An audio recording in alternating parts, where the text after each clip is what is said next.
Et le diabète est sans frontières. Enfants, jeunes ou vieux, tout le monde est concerné. C'est le cas de Elom, 22 ans, condamné à vivre sans ses deux jambes, toutes amputées pour cause du diabète. Son histoire nous est contée par Marie-Ange Bida. Attention, certaines des images peuvent heurter votre sensibilité.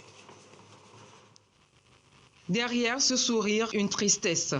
Maouli, 22 ans, déjà amputé des deux pieds, condamné à se faire assister dans tous ses déplacements. Tout a commencé en 2012. Des fois, je vais à l'école, des fois, je reste à la maison, très souffrant. Et j'ai eu un petit abcès au niveau des orteils. La maladie m'a entraîné jusqu'à ce que le docteur a décidé qu'on ampute le premier pied. Bon, je marchais avec les cannes. Tout récemment, dans le mois d'avril 2021, encore un abcès au niveau du pied. Ça rongeait seulement le pied. On a amputé le deuxième pied. Sénat, la maman, regard perdu. Entre deux sanglots, elle trouve asile dans l'espoir.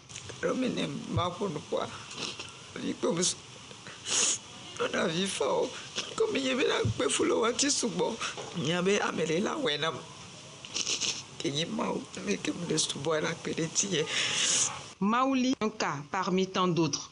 Toutes les 20 minutes, une personne est amputée dans le monde.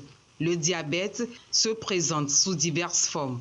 Nous allons parler du diabète de type 1, le diabète insulinodépendant. C'est pour des jeunes, des fois des enfants, qui à un certain moment de leur vie, ou bien même à la naissance, naissent et le pancréas ne sécrète pas de l'insuline. Nous avons le diabète de type 2, qui est dit comme le diabète non insulinodépendant, le diabète de l'adulte, qui est dû au fait que c'est des personnes âgées qui ont toute leur vie mangé peut-être beaucoup de sucre, beaucoup de gras, beaucoup de sel, et tous ces facteurs vont intervenir. Et donc l'insuline est toujours produite, mais en quantité insuffisante pour gérer le nombre de glucose qu'il y a. Et des fois, il y a une consonance génétique là-dedans. Et puis, il y a le diabète de la grossesse. Au cours de la grossesse, le bébé ou le fœtus dans le ventre va être protégé par une hormone, la progestérone. Et cette hormone peut interférer par plusieurs mécanismes avec l'insuline. Chez certaines femmes enceintes, l'insuline ne va pas bien travailler du fait de la grossesse et donc la femme va être diabétique à cause de la grossesse. Nous appelons ça le diabète gestationnel, c'est-à-dire le diabète de la grossesse. Ce diabète peut disparaître à l'accouchement, comme malheureusement pour certaines femmes, perdurer après l'accouchement et donner un diabète à long terme. Fatigué par l'âge et la maladie, Essie, 70 ans, l'encolure de son boubou laisse entrevoir les kilos perdus. 10 ans déjà qu'elle vit avec le diabète. Je ris beaucoup et je prends beaucoup d'eau aussi. Mais je ne savais pas que c'est ça. Ce n'est pas facile, surtout la fatigue là. C'est trop. Tantôt, ça va tantôt.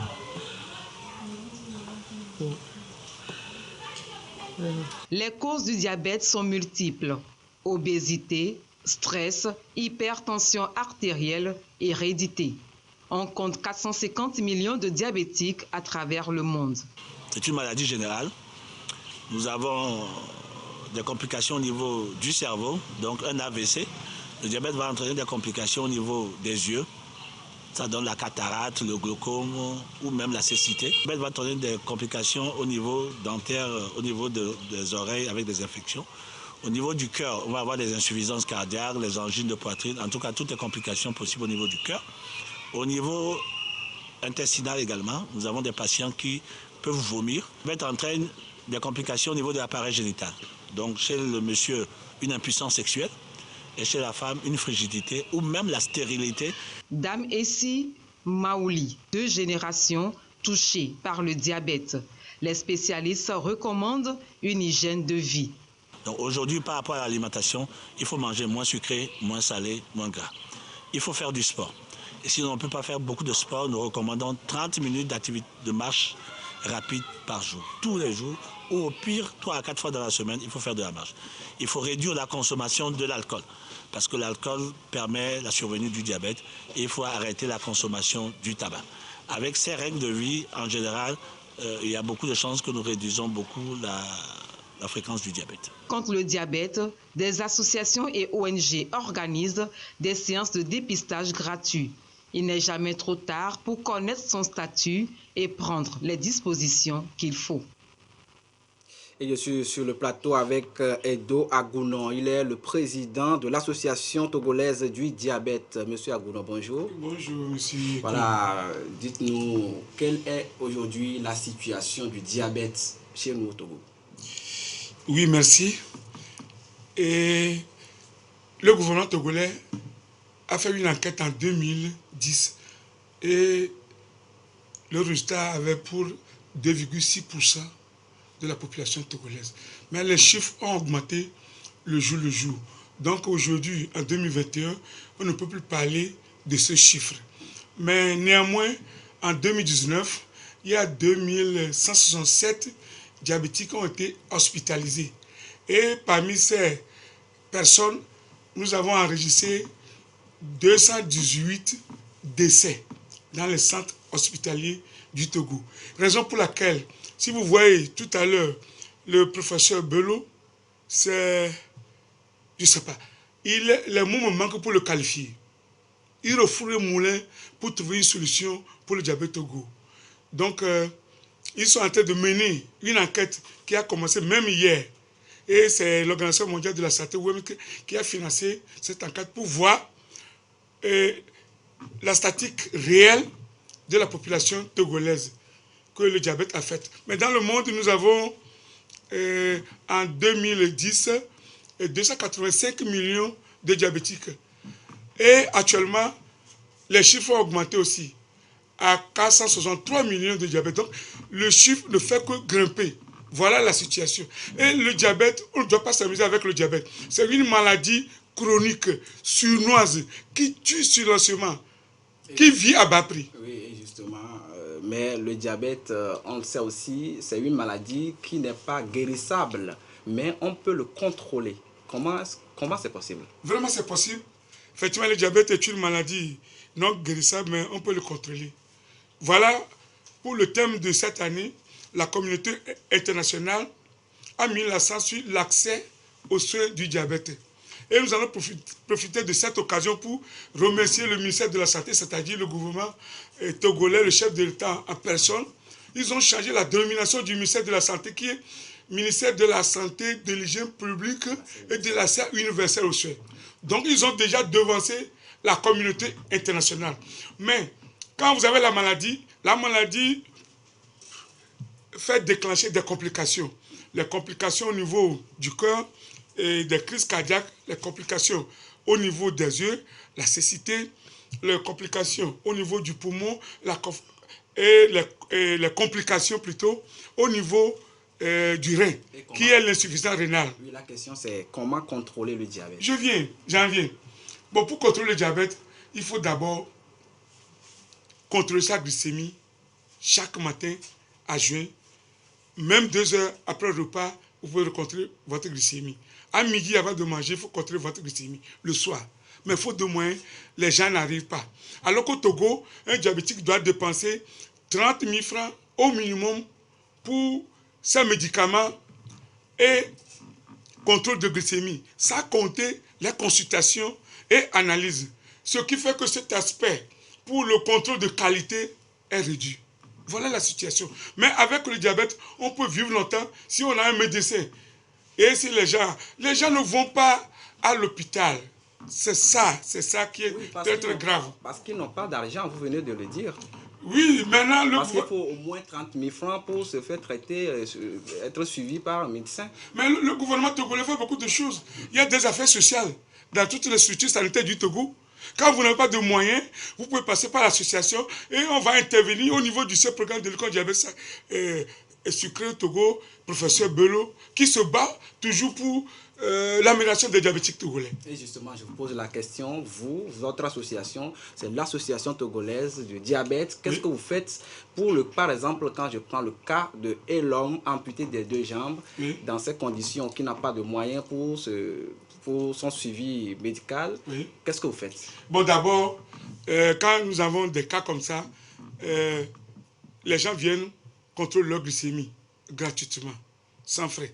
Et il y a, pour lui, il ne peut plus utiliser des antidiabétiques oraux, c'est de l'insuline. Et si nous avons de l'insuline, on leur donne gratuitement. Et avec des conseils, surtout l'alimentation.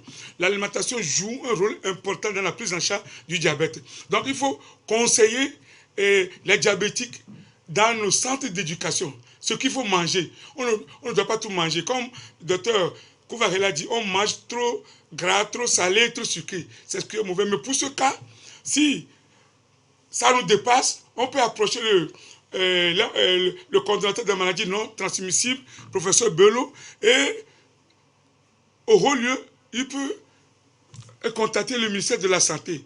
Et des cas comme ça, on va s'occuper de ce jeune. Il n'y a pas de problème. Et dans les hôpitaux, on voit même des enfants qui sont amputés des 2 jambes, même parfois de leurs mains et tout. C'est la même procédure à leur niveau aussi? Oui, ce que vous venez de dire, vraiment, aujourd'hui n'est pas comme hier. Au niveau de l'association togolaise, Sylvanus Olympio, Tokoin CHU, il y avait des amputements sur amputements.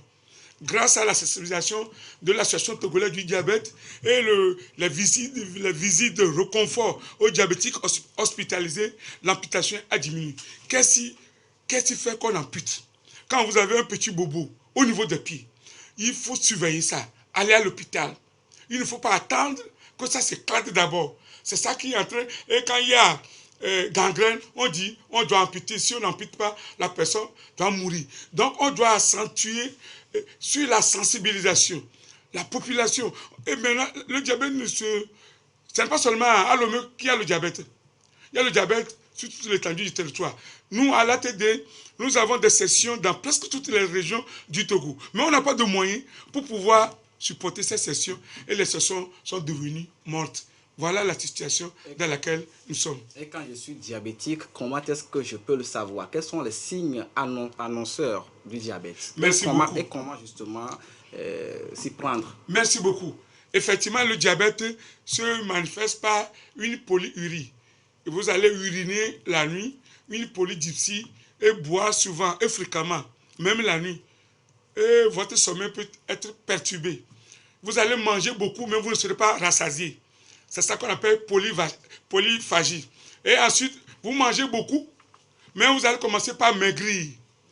Et là, c'est à ce moment que les gens courent pour aller dans les centres hospitaliers. Et quand vous allez, le médecin ou l'infirmier va vous contrôler la glycémie. Et si la glycémie à jeun est à 0,70 à 1,10 g, on vous dit que la glycémie est normale. C'est dans les conditions normales à jeun. Mais quand vous avez mangé 2 heures après le repas et la glycémie est strictement inférieure à 1,40 g, donc ça veut dire que c'est bon. Mais à jeun, si la glycémie à jeun dépasse 1,26 g par litre 2 fois, on va vous dire que vous avez le diabète. Et la glycémie postprandiale, vous avez mangé 2 heures ou 3 heures de temps et votre glycémie est supérieure à 2 grammes ou bien au-delà, 1 à 2 fois, on va vous déclarer que vous êtes diabétique. En plus de ça, il y a une analyse au haut niveau que nous appelons l'hémoglobine glyquée. Comment ça se passe? Normalement, c'est une analyse qu'on fait pour les diabétiques, pour voir si le diabétique est bien équilibré. Et si c'est à 5,7% jusqu'à 7%, on vous dit que vous êtes bien équilibré. Mais on procède avec cette analyse pour découvrir le diabète. Parce que là, il n'y a pas question d'jeûn ou postprandial. Quand on vous prélève le sang... Et si tout ça là est fait, on constate que vous êtes diabétique, on vous conseille donc un suivi médical. Vous devez respecter, manger moins gras, moins sucré et faire un peu... Et vous allez vivre longtemps, comme les autres. Merci beaucoup, monsieur Edo Agounon. Vous êtes président de l'association togolaise du diabète. Merci pour toutes ces explications. Merci beaucoup. Merci à vous.